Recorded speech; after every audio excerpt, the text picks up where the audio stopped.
Понаму, каде што кога ќе се разбудеше, можеше да помисли дека не се наоѓа ни на земјата, ни на небото, на мансардата од една 16-катница во најгустото населена скопска населба Аеродром живееше Марко. Марко имаше 30 години. Сакаше да собира билети за кино и театарски представи и врз нивната заднина да пишува коси пораки. Беше од оние луѓе кои обожаваат скришно, додека таа е одсутна, да ја земат блузата на својата љубовница и да го нурнат лицето во неа. Уживаше кога талкајќи низ градот одеднаш ќе застанеше среде улица, за да му дозволи на градот малку да патува низ него. Имаше една желба за која веруваше дека веројатно нема да се оствари. Да изгради куќа и огромна градина со дрвја, распоредени на тој начин што погледнати од високо би составувале писмо што земјата му ги пишува на небото. И поседуваше една специфична вештина. Вештина за која никој ништо не знаеше. Вештина да се претвори во секој предмет што ќе го избере.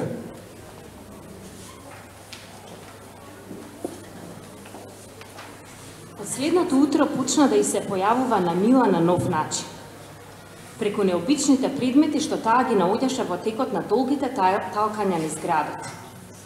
Комбинација на запалка и ножици, неспособен ниту да исече нешто, ниту да создаде пламен. Нож со резбана дрвена рачка што наместо сечило има чешел. Практична закачалка чиј долен дел е во форма на кардиограм. Метален часовник со рамка од автомобилска гума, само со стрелка за мерење на секундите. Чекан со долга женска нога како рачка. Очила што наместо стакло имаат дрвени плочки со резбани мапи. Джиновска лажица со гравиран женски портрет во внатрешноста, окото одразува издолжена фигура на маж во струкиран костюм. Ладало што, кога ќе се отвори, нуди текст што се минува во зависност од степенот на отвореност. Метална кутија, чиј горен дел е во форма на птичјо крило, со рачка што личи на рог од носорог. Ремен со пластична женска дланка наместо тока. Непрактични предмети извираа пред неа како порака на секојдневието што решило да се подбива со себе. Ги прифаќаше овие мали субверзии во клишејата на денот. Ја привлекуваше нивната необичност во комбинација со местата на кои ги пронаоѓаше. Ножот со сечило во форма на запци од чешел, поставен на клупа што гледа кон задниот дел на мал хотел, за кој знаеше дека се користи за ефтина проституција. Лажицата со гравираниот женски портрет, забудена во кустата трева покрај зецото во градскиот парк. Часовникот со секундарникот, закачан од внатрешната страна на расклатената влезна врата во куќа на разпаѓање во Маџир Маала. Женската рака на ременот, фрлена врз насипот на Вардар кај крајот на кеот. За малку повеќе од 3 месеци откри 15 вакви предмети распространети на различни локации во градот.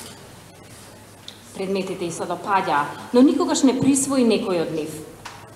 Беше убедена дека починувањето на желбата да ги поседува би значило нарушување на чудната рамнотежа на просторот што ја создава околу себе. Ја привлекуваа како убавина што зрачи само ако не се поседува.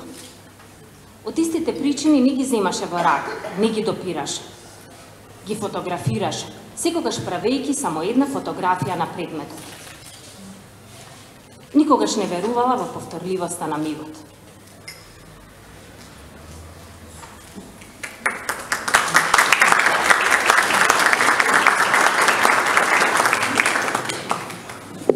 Добро вечер на сите. Добре дојдовте на промоцијата на романот Невидливи љубови, втор роман на Владимир Јанковски, кој излезе во издание на Антолог и кој го чекавме добри 5 години.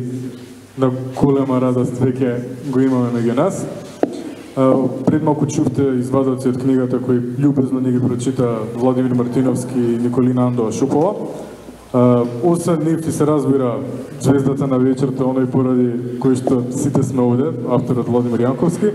Со нас и професор Владо Урошевиќ и би сакал да го поканам да ја прочита својата промотивна реч.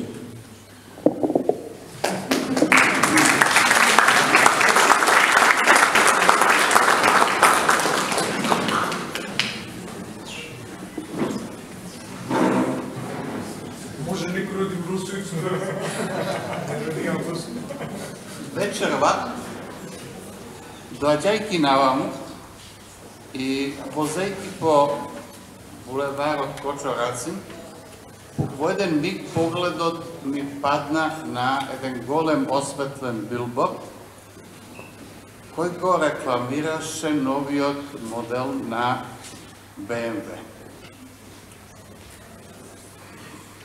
На него пишуваше: "Пресретни го непознатото." Се разбира, не треба на оваа публика да ја објаснувам, дека овој рекламен слоган е далечен одглас на последната строфа од Бодлеровото патување, кој повикува да се нурнеме до дното на непознатото, било небо или пекол и така натаму. За да го мине патот од квинтесенција на барањата на поетската и уметничка авангарда до рекламна порака наменета да го потикне потенцијалниот купувач да се определи за овој најновиот вид на BMW, на оваа реченица и биле потребни 150 години. Несомнено, тоа бил истовремено и патот на создавањето на еден облик на модерниот сензибилитет, кој би го нарекол во овој миг во недостиг на подобра идеја, незадоволство со секојдневието. Тој облик на модерниот сензибилитет, тоа незадоволство со секојдневието, е одлика која носат во себе трите главни личности на овој, условно речено, роман на Владимир Јанковски. А може би е сега миг да објаснам нешто во врска со структурата на ова прозно дело. Една оригинална, невообичаена, смела структура која одстапува од познатите клишеа. Мислам, ова е значајно. Станува збор всушност за три помали прозни целини кои на еден крајно условен начин ја составуваат оваа прозна градба. Секој од овие прози има друг централен лик. Тоа се во првата Марко, во втората Андреј, во третата Филип. Тие живеат во горе-долу различни временски периоди, нивните патеки никогаш не се пресечуваат, нивните животни приказни не се исти, но сите тие три лика имаат, може да се рече, ист вид сензибилитет. Оно што пред малку го нарековме незадоволство со секојдневието. И токму тој вид сензибилитет е онаа врска што ги доближува овие ликови еден кон друг и што ги поврзува овие три прози во една целина. Едниот од нив, веќе чувте, Марко поседува една вештина, всушност една надприродна способност, да се претвори во секој предмет што ќе го избере.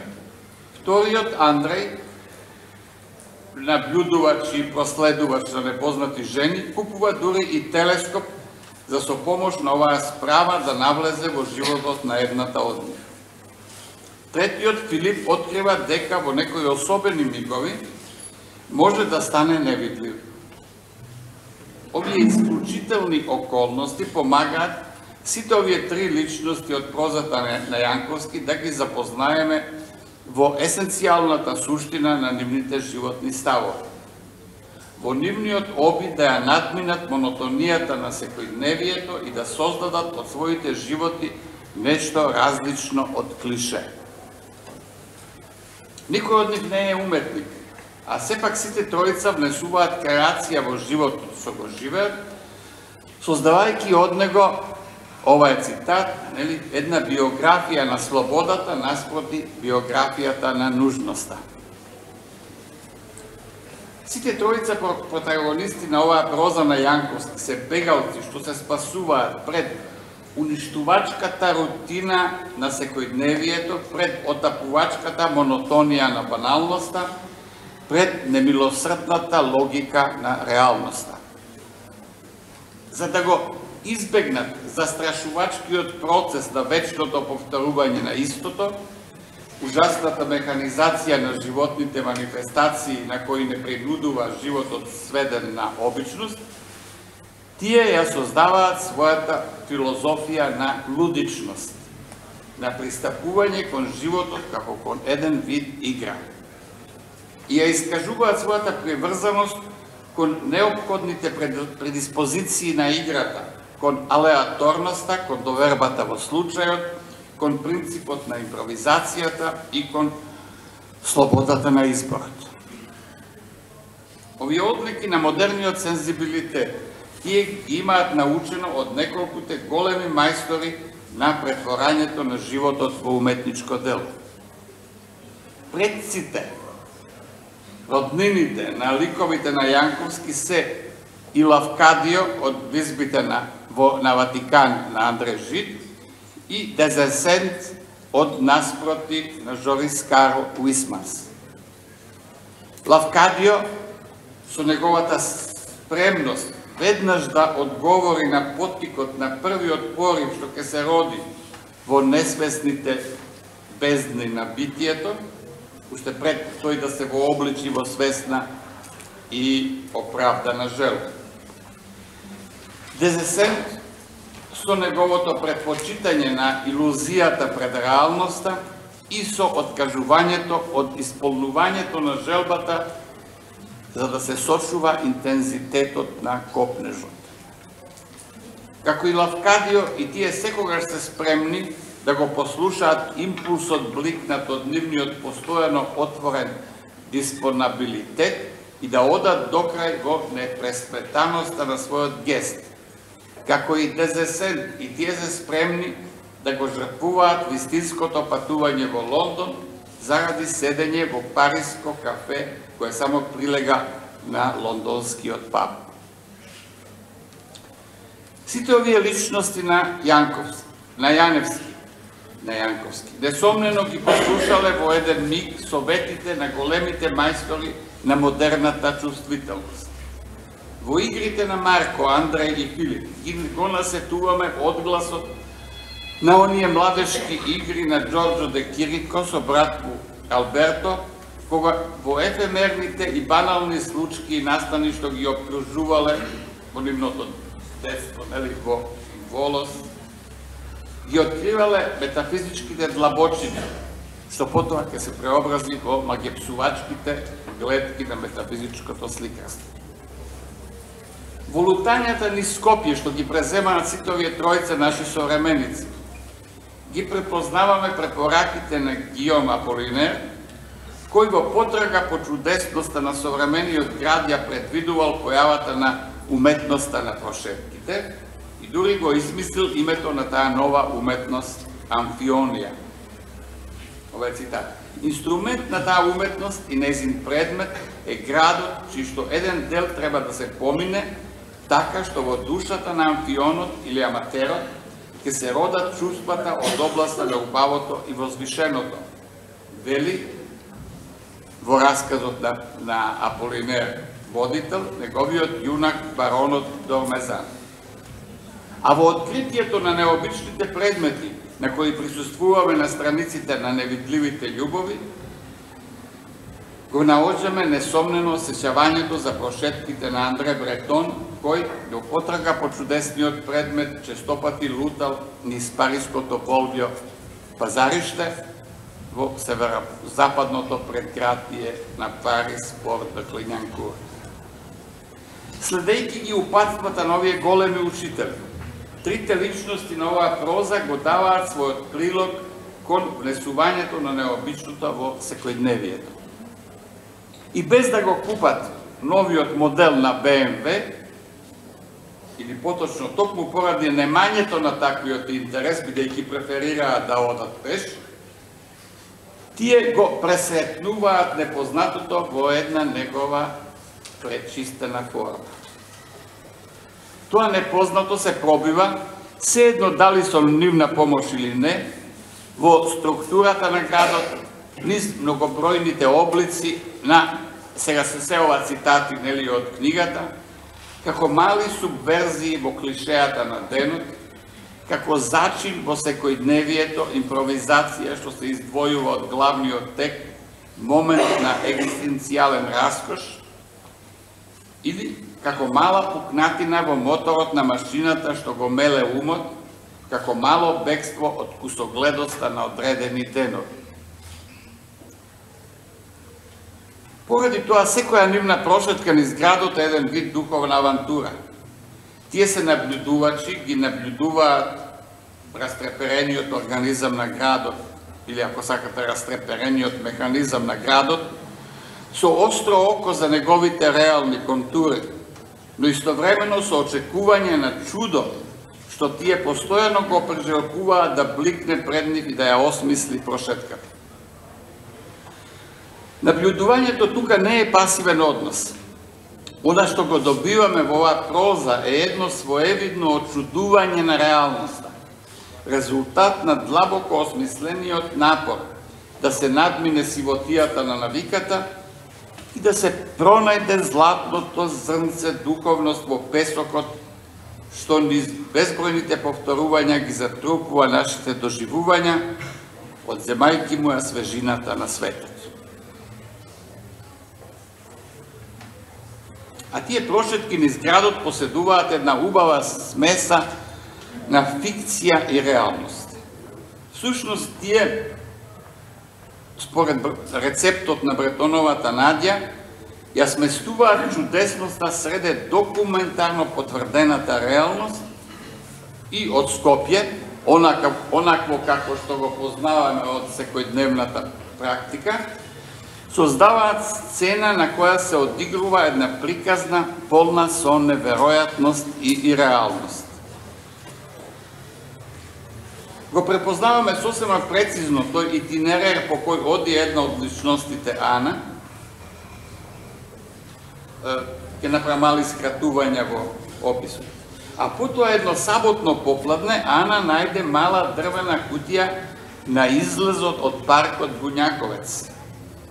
Ја стави дрвената кутија во чантата и продолжи по својот пат кон универзална сала. По само 30 метри некаде пред влезот на библиотеката Браќа Миладиновци, со десниот шевел удри во друг предмет, стаклена тегличка. Ана скршна од првичната маршрута и сврти десно во тесниот премин помеѓу библиотеката и архитектонскиот факултет. Се разбира, вие сите ги препознавате овие места. Со ова Јанковски постигнува неговата проза да се движи по одвај на сетливата граница помеѓу вистинското и имагинарното, избогатувајќи ја на тој начин поетската мапа на Скопје и сртувајќи ги во неговата карта местата на неочекуваните откритија. Еден цитат. Градот е всушност чудесна рамка во која секоја приказна и покрај сета своја неверојатност ги добива димензиите на веродостојност. Тоа сум го запишал одамна за Париз по повод новиот дух на Бретон, но сега ми се чини дека е мощно и применливо и за Скопје во книгата на Владимир Јанковски.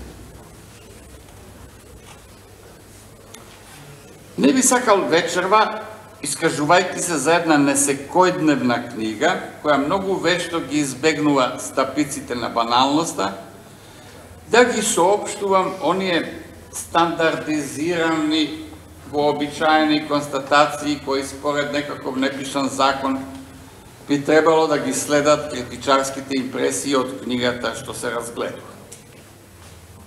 Па сепак не можам а да не речам дека Владимир Јанковски пишува една стегната, прегнантна проза во која нема одвишни напластувања, една култивирана проза која му се обрнува на култивираниот читател, една проза во која секој збор го зазема своето место со почитување на многу законитости, но истовремено и со препуштање на многу заводливости. Времено поетска и фантасмагорична. По вечно сегашно време книга на Јанковски која излазе пред 5 години, а која неправедно не беше доволно забележана во нашата книжевна јавност, оваа проза сега, со своите одлики, кои се истовремено и незини квалитети, го потврдува Владимир Јанковски како еден од врвните наши нови прозаисти. Но, не сакам да завршам така стандардно. Затоа за накрај еве една убава приказна. Според невидливите љубови во Скопје постои еден бар кој го носи името на јунакот на Лотарамон, Малдорор. Во него ѕидовите се украсени со репродукции на надреалистички дела. Вметнато помеѓу другите вистински постоечки топоси на Скопје, името на овој бар може да помине како и тоа да е дел од реалната градска топографија. Но никој од нас, мислам, не бил во него, не?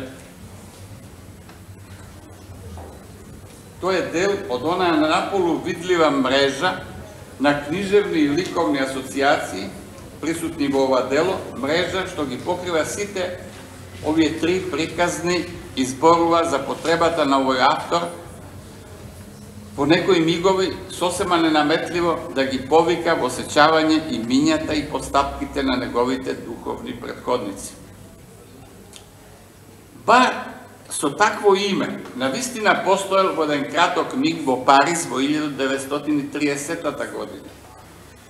Но членовите на надреалистичката група, сметајќи дека давањето на тоа име на еден бар представува осквернување на делото на Лотарамон, ќе тргнат во одмазнички поход и вечерта на свеченото отварање на барот ќе го испокршат целиот негов инвентар, предизвикувајќи голема мешаница и тепачка. Еве сега Владимир Јанковски отвара за нас еден таков бар во Скопје, но исполнет со репродукции на надреалистичките дела. Правдата е задоволена. Откривајќи еден бар со такво име во Скопје и покажувајќи ја врската која тече од делото на Лотарамон кон надреализмот, Јанковски го остварува моментот кога, како што тој вели во едната од трите стории на невидливите љубови, фикцијата ја спасува реалноста. Незадоволен од секојдневието, воден од својот постојно љубопитен дух, носен од својата желба за излегување од пределите на обичното, Владимир Јанковски ни ја отвара вратата на овој нов Малдорор, водејќи не всушност кон средбата со непознатото. Не, ово е веќе еден добар јан.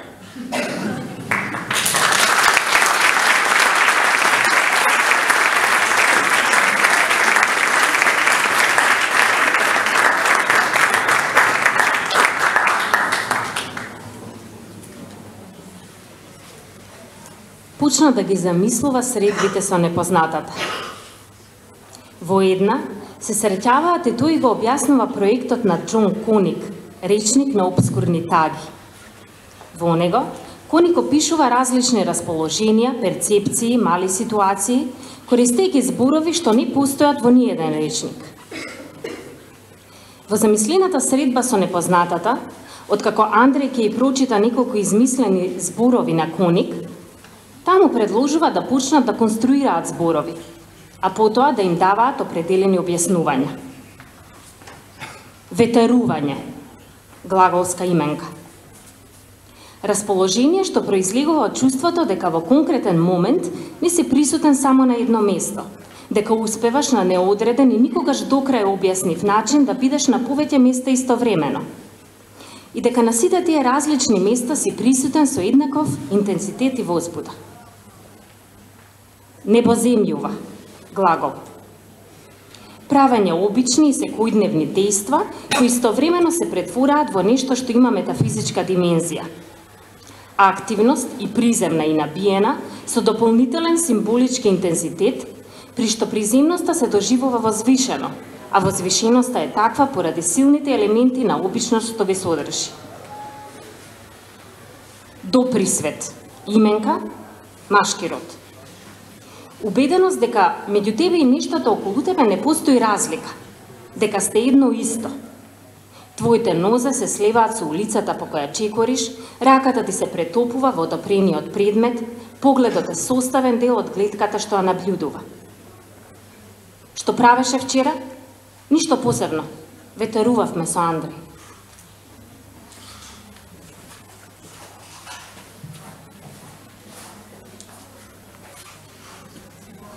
Се случи тоа во 2014 година. Катела Даш, 38 години, роден како машко, направи една од низата операции по кој почнува да личи на женска секс кукла. Врз супермоделот Бар Рафаели беше изведена операција на лицето со која на неа трајно ќе има гримаса на вамп жена. А Дерис Авнер ја заврши 40-тата пластична операција, пошто дефинитивно почна да личи на голема мачка. Андреј посветено ги следеше овие вести за луѓето обседнати со пластични операции. Луѓе кои го менуваат својот изглед, пол или одат чекор подалеку и се обидуваат да личат на некое животно или на фиктивен лик. Ги обожаваше овие утописти на телесноста. Со ништата во кои овие луѓе беа заглавени, беа неверојатно близу до она што го интересираше него како искуство на светот.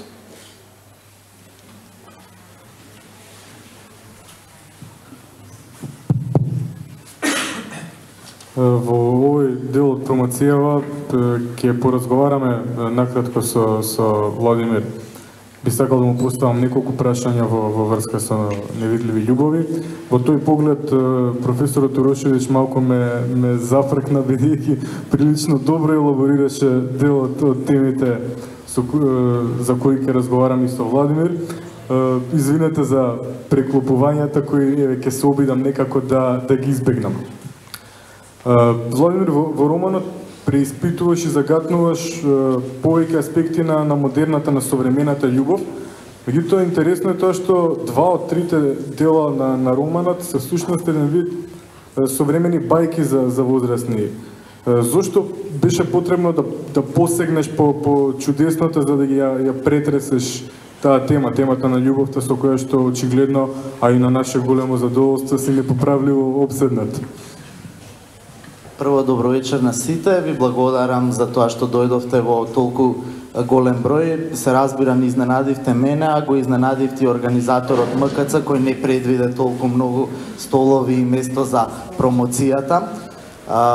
И ви благодарам што со вашето присуство и вашата енергија на некој начин ја моделирате не само промоцијата, туку и чувството што го имам за книгата, затоа што од секогаш сум велел дека книгата е пред се почеток на разговор. Книгата представува почеток на слушањето на другиот.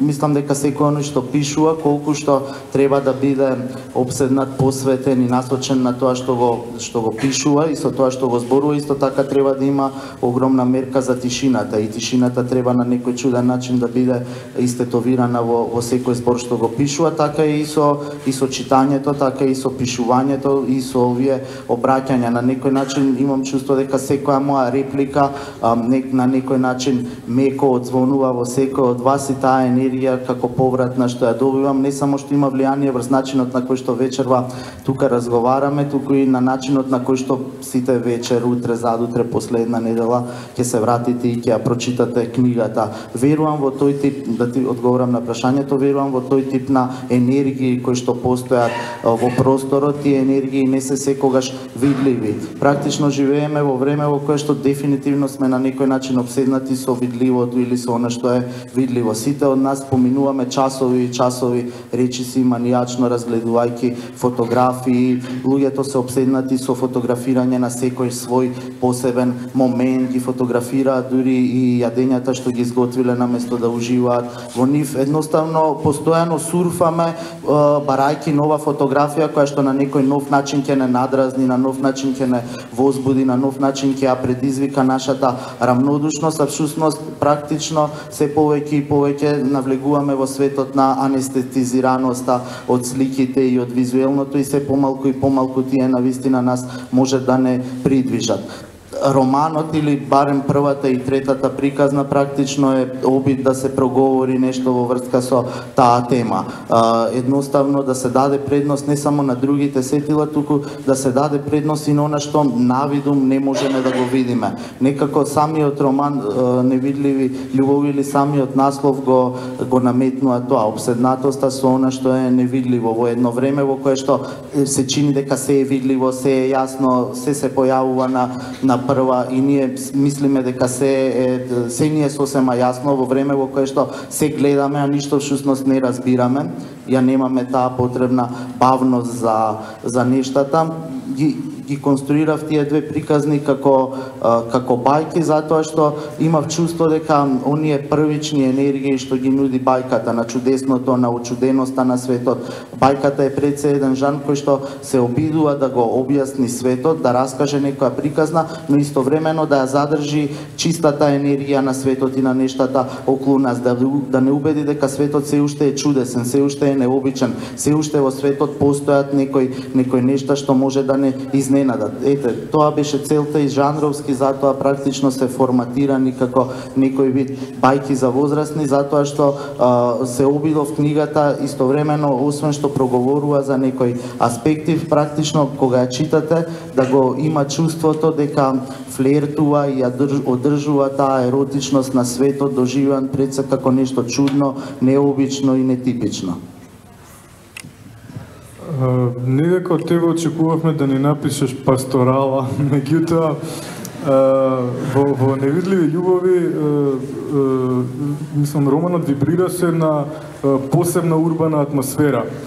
Градот како да е некаков полигон за доживување на љубов и чуда. Што е градот во твојата литература? Дали обично место на кое се случуваат настаните и на кое се случува дејството, или пак нешто многу повеќе, можеби речиси лик? Па да, мислам дека професорот Урошич многу добро го дефинираше тоа модерно чувство на градот што почнува од појавата на Бодлери, во која што ние функционираме или живееме веќе околу 150-160 години, на некој начин е некој вид на одглас. Се разбира, професорот Урошич многу добро ме знае мене, не толку добро колку што јас го познавам, секако, но многу добро знае практично што сум читал, која е мојата лектира, кои се книгите што ми се допаѓаат, така што мислам дека не му било премногу тешко да го дефинира тој пейсаж на мојот книжевен идентитет, но навистина звучи чудно, звучи можеби од една страна звучи банално да се каже дека стварно градот е место за некои чудесни средби. Навистина седите например на една раскрсница и во тој момент додека чекате на црвено, не се однесувате Скопски, бидејќи во Скопје луѓето не чекаат на црвено, ама добро, чекате на црвено и од другата страна на раскрсницата чекаат на црвено други 5 луѓе.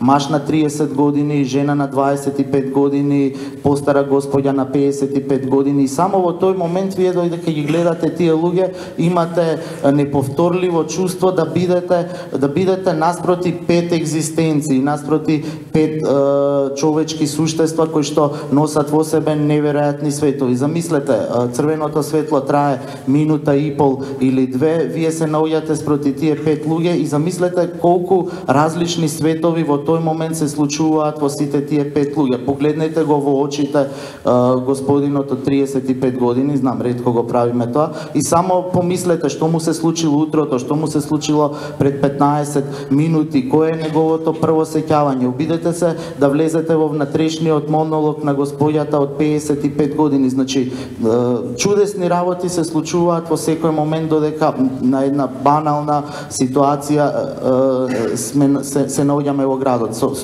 Една најобична прошетка од градот всушност ни удира шамари од звуци, од бои, од мириси и така натаму. Да, најчесто не го доживуваме така градот и животот, затоа што сме навикнати да бидеме анестезирани, би рекол, од импресиите, од можностите и од чудесиите што ни ги нуди животот. Но замислете, само едно одење во автобус и седнување на едно место, слушање на разговорот за вас, може да ве однесе во некој свет и да ве запознае со некои перспективи и нешта и да слушнете некои други животни и човечки судбини за кои што воопшто не сте ни предпоставувале дека постојат. Ете, тоа за мене е градот, некое чудесно место на кое што само треба малку да ги подотвориме очите, да ги изостриме другите сетила и да видиме целата онаа екзистенција, бурави ножите од екзистенција што насекаде околу нас се случува, а ние наместо тоа се одлучуваме најчесто да се заглавиме во сопствените мисли, да се заглавиме на некој начин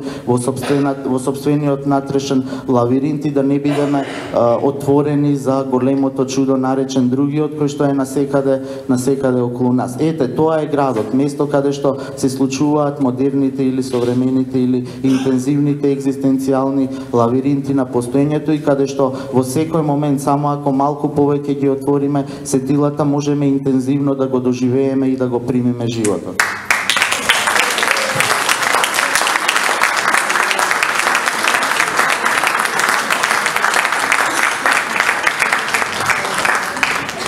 Се разбира, значи, мачното вежбање на овој монолог приде напоре, предогледало се и сплатеше.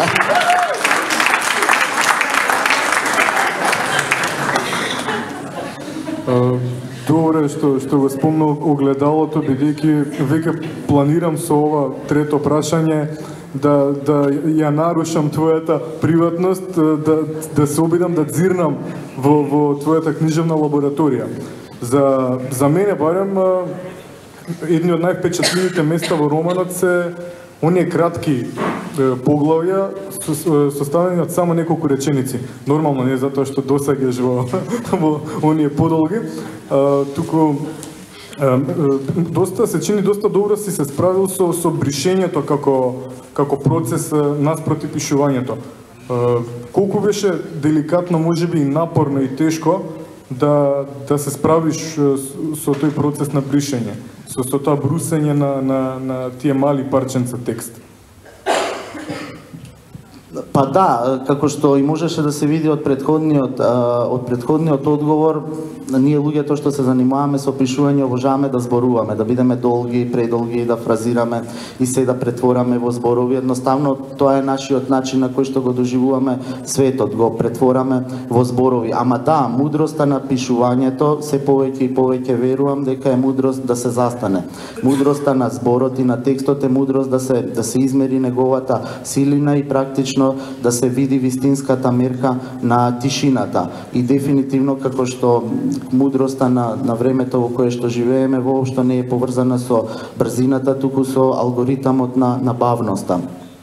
Така што се обидов во книгата, се надевам дека ќе го имате тоа чувство, да бидам колку што е можно повеќе скржа во врска со зборовите, да бидам колку што е можно повеќе концизен, онака како што не сум во одговорите, и колку што е можно повеќе на некој начин да оставам зборовите да длабат и да го продолжуваат својот живот во тишината. Затоа што тоа е нешто слично како кога имате средба со некој човек и кога постојано брзате да одговорите на неговото прашање или да дадете вашата перспектива, вашата реплика, најчесто грешиме. Едноставно, многу најчесто помудро е само да оставиме и таа тишина што ќе се случува меѓу нас да не ја доживаме како непријатна тишина, туку како момент на само еден друг начин на перцепирање на она што другиот го кажал, оставање неговите зборови малку да легнат, да се наталожат во тишината. Се обидов оваа книга колку што е составена од зборови, од интензивни слики,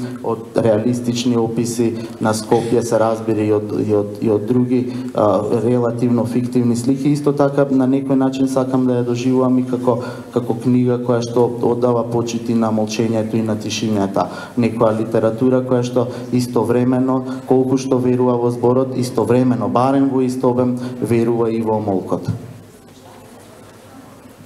Овој краток разговор би сакал да го заокружам со едно прашање кое се надевам нема да го сметаш за безобразно. дел од ликовите во Невидливи љубови, па и во вечно сегашно време се занимаваат со некаков вид колекционерство. Може би и опсе каква состојба е твојата интимна збирка и твојата интимна колекција, дали е малку посредена отколку што беше? Она што е некоја обсесија на луѓето со колекционерство, тоа е на некој начин некој вид на коментар на времето во кое што живееме, на таа некоја обседнатост од конзумеризам и од врзаност за предмети, за работи, за нешта што на некој начин сакаме да си го потврдиме своето постоење преку премногу материјални нешта. Книгата е обид на удирање на шлаканица во лицето и на тој конзумеризам, на материјалноста, на видливоста се разбира, и на некој начин е обид да се направи трибјут или посвета на сето она што постои околу нас, а е само многу повеќе насетено отколку што е присутно видливо и може да се измери со механизмите на, се разбира, на рационалниот ум, но истовремено може да биде фатички мерливо со механизмите на сетилата за кои што знаеме дека постојат. Еден вид метафорички обид да се повтори или да се обиде да се направи нешто што се вика навраќање на некој метафизички роман кој што беше популарен кога во 60-тите години, така нешто, на 20-тиот век. Мислам дека можеме да ја освежиме публиката со уште некој изодак од романот. Кажи дека ќе биде последен, за да не се плашат.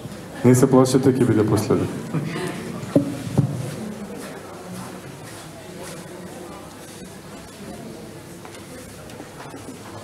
Филип Алексовски имаше 35 години кога откри една силна привлечност која може да го направи невидлив. Се случи тоа на роденденската забава на неговата најдобра пријателка Емилија. Филип седеше на софата во форма на месести усни во дневната соба и ја наблюдуваше забавата околу себе, што малку по малку се претвораше во хаотична мешаница од гласна музика, пијани луѓе, случајни и намерни допири на тела, обиди да се искажат зборови што никогаш нема да бидат слушнати. Пред него една девојка во кусцен фустан играше како за следниот ден да е најавен крајот на светот, а таа од секогаш верувала дека последните часови на земјата треба да ги помине танцувајќи. Го гледаше шантравото тегавање на нозете и размислуваше дали да остане на забавата уште 30 или 45 секунди, кога во кујната, стискајки во десната дланка сензуално издолжена чаша со бело вино, се протна девојката за која подоцна ќе дознае дека се вика Ана. Излезе на балконот, кој чудно и сосема нетипично за поетиката на ваквиот вид забави беше сосем празен. Ја гледаше неколку секунди лиричната гледка на полупијаната Ана, обкружена со 4 велосипеди, предметите на желба на Емилија, и веднаш реши дека во тој момент му е потребен погледот од балконот на Емилија, сместен на 30-тиот кат во скопската населба Железара. Наскоро стана невидлив. Беше чудно, необично, тешко за верување, ама тој пак од секогаш верувал дека вистинските нешта се чудни, необични и некако не можеш да веруваш дека ти се случуваат.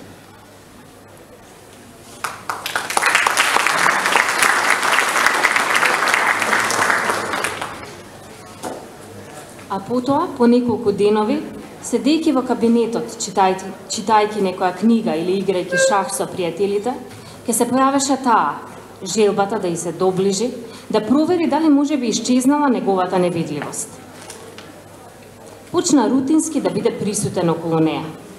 Ја следеше и ја наблюдуваше. Стануваше дел од нејзината приватност, додека таа седеше во локал или до изнемоштено сталкаше низ скопските улици.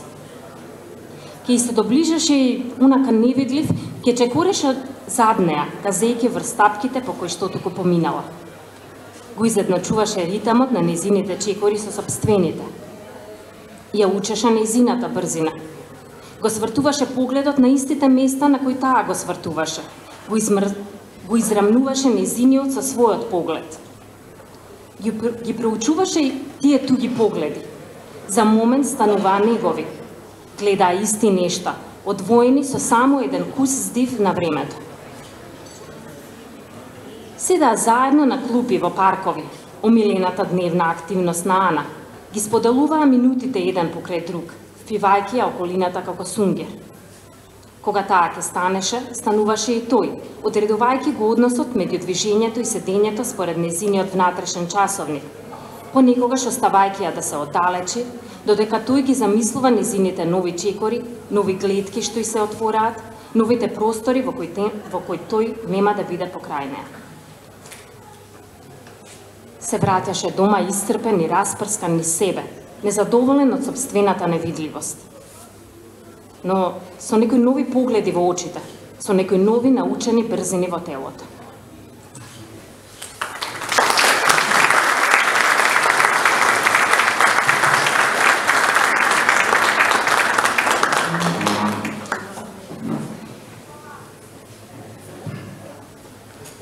За вечера имам уште една задача, тоа е да најавам одјавата.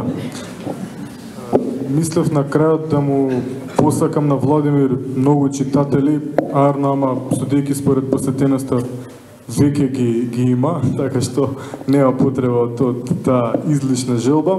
На крајот само ќе му се заблагодарам што ја напиша книгава, ќе му честитам и ќе го повикам да ви се обрати и да ужива во славата.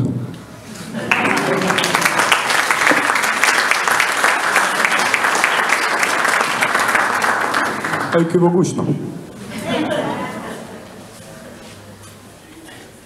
Добро, благодарам, Иван се разбира како модератор на вечерта. Ви се заблагодарам уште еднаш за сите што дојдовте и што бевте присутни тука. Се заблагодарувам, се разбира, на професорот Влада Урошевиќ, кој, на некој начин, за некои аспекти и мене ме изненади во однос на читањето на романот. Се надам дека тоа ќе ви биде само еден од влезовите кон книгата. Секој што сте тука ќе се измисли некоја своја нова приказна за романот, некоја свој нов влез, некоја своја нова врата од која што ќе влегува и ќе излегува од книгата. Се заблагодарувам, се разбира, на Николина Андова Шопова за интерпретацијата на деловите од романот, на Владимир Мартиновски и се разбира, мојата благодарност оди кон издавачот Жарко Којунџиски од Антолог, затоа што беше трпелив и секогаш малку по малку ги поместуваше крајните рокови за предавањето на книгата, на неговата партнерка во Антолог Кристина Велевска, која што беше супер поддршка при објавувањето на книгата, на лекторот на книгата Дејан Василевски, се разбира на студиото за дизајн Кома, чиј тим ја направи корицата на книгата. Благодарноста оди и кон Министерството за култура на Република Македонија, која што ја даде поддршката за објавувањето на книгата, и се разбира на сите вас мои пријатели сакани, кои додека кажував некое нешто тука, додека беше на промоцијата, ги ловев малите ваши погледи, полунасмевки, погледнувања и секогаш ми даваа сила да продолжам да зборувам и да зборувам. А поради овие мали ситни реакции, тоа ми е некоја сила да продолжам и да пишувам. Ве повикувам на мала дружба после промоцијата. Секој кој што сака ќе добие подпис на книгата, бидејќи ве лоцирав кој од прилика може да дојдете, смислив за секој посебна посвета, немој да мислите дека ќе се повторува. Однапред се извинувам, се разбира што можеби малку ќе почекате поради тие персонализирани посвети. И така, можеби е време да застанам тука и да ве поканам и вие неформално да продолжите да се дружите после промоцијата. Ви благодарам.